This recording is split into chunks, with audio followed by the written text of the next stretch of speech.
जय हिंद साथियों, राज क्लास में आप सबका स्वागत है।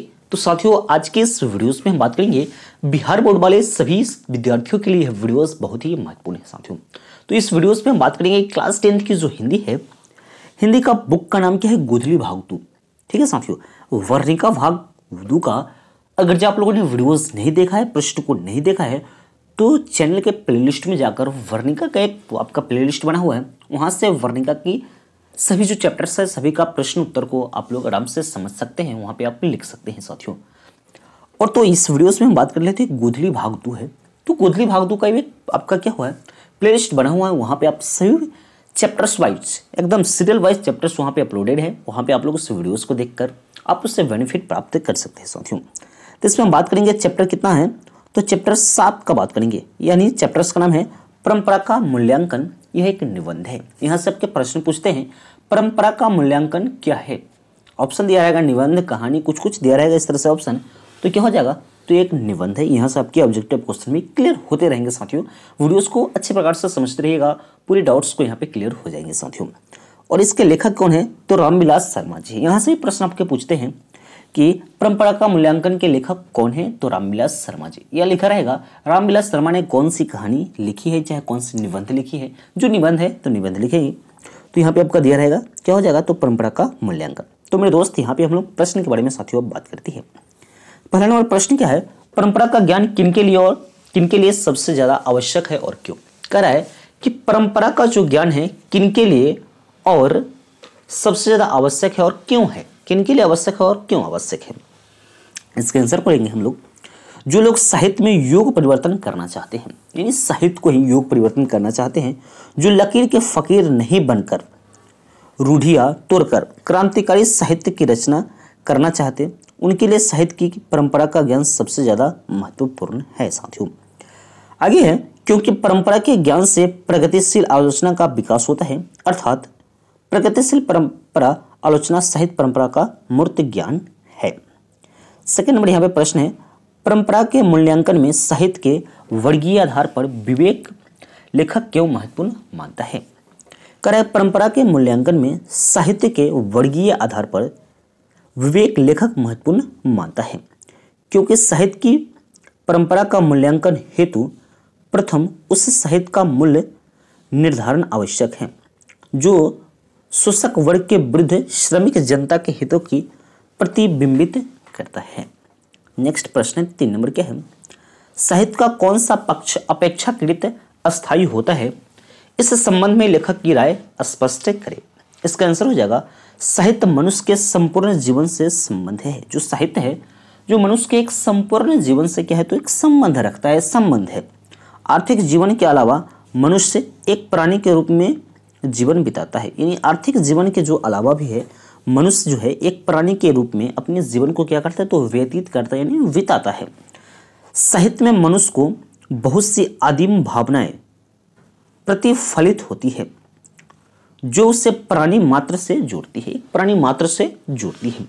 साहित्य केवल विचारधारा मात्र नहीं है, जो साहित्य है एक विचारधारा मात्र नहीं है, बल्कि उसमें मनुष्य का इतिहास, बोध, उसकी भावनाएं की व्यंजित होती है।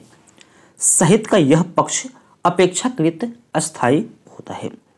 अगला प्रश्न है 4 नंबर, राजनीतिक मूल्यों से साहित्य के मूल्य अधिक अस्थायी कैसे होता है, यानी राजनीतिक मूल्यों से साहित्य के मूल्य अधिक अस्थायी होता है, कैसे होता है।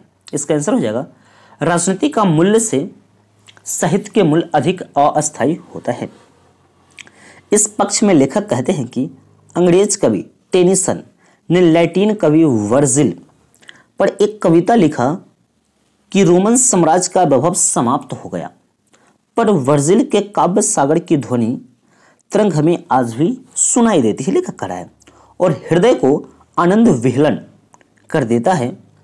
उसी प्रकार जब किसी साम्राज्य का राजनीतिक मूल्य समाप्त हो जाएगा, कह रहा है कि उसी प्रकार जब किसी राज्य का राजनीतिक मूल्य समाप्त हो जाएगा, तो वहां के कवि साहित्यकार संस्कृति के आकाश में चमकते नजर आएंगे तथा उनका प्रकाश पूर्व की ओर अपेक्षा करोड़ों लोगों को नई दिशा देगी।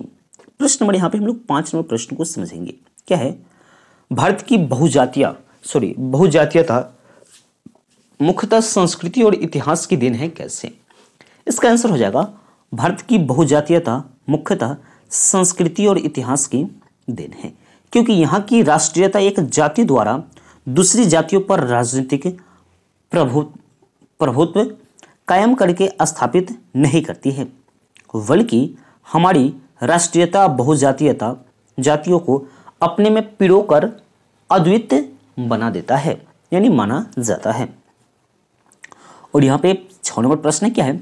निबंध का समापन करते हुए लेखक कैसे स्वप्न देखता है? जो निबंध का समापन करते हुए लेखक कैसा स्वप्न देखता है, उसे साकार करने में परंपरा को क्या भूमिका हो सकती है, विचार करें। यहाँ पे प्रश्न है, इसका आंसर हो जाएगा लेखक निबंध का समापन करते हुए उस दिन का स्वप्न देखता है जब देश में समाजवादी व्यवस्था कायम होगी।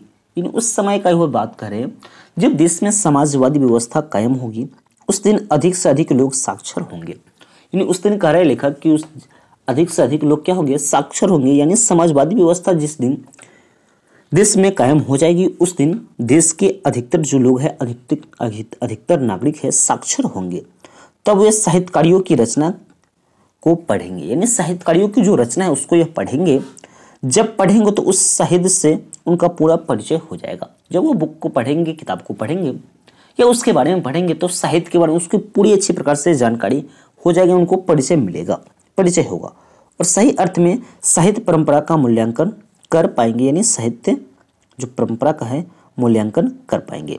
साथ ही ये सभी जो आपके 6 प्रश्न हैं बहुत ही महत्वपूर्ण हैं इस चैप्टर से। यानी जो आपका चैप्टर है परंपरा का मूल्यांकन, इस चैप्टर का ये 6 महत्वपूर्ण प्रश्न के बारे में साथियों हम लोग इस वीडियोस में बात की हैं। ठीक है साथियों, इस वीडियोज को आप लोग उस अपने दोस्तों के पास शेयर करेंगे और अपने रिश्तेदारों के पास शेयर करेंगे जो क्लास 10th में है या क्लास 10th का प्रिपरेशन कर रहे हैं। उन सभी दोस्तों के पास यह वीडियोस को जरूर एक बार शेयर कीजिएगा साथियों, जिससे उनका भी कुछ बेनिफिट हो सके इस वीडियोस के माध्यम से। साथियों अगर जब आप हमारे चैनल पर नए हैं तो चैनल को सब्सक्राइब कर लीजिएगा, वेल नोटिफिकेशन ऑन कर लीजिएगा ताकि मेरे वीडियो का नोटिफिकेशन आपको सबसे पहले मिलता रहेगा। तो मिलते हैं नेक्स्ट वीडियो में, तब तक के लिए जय हिंद।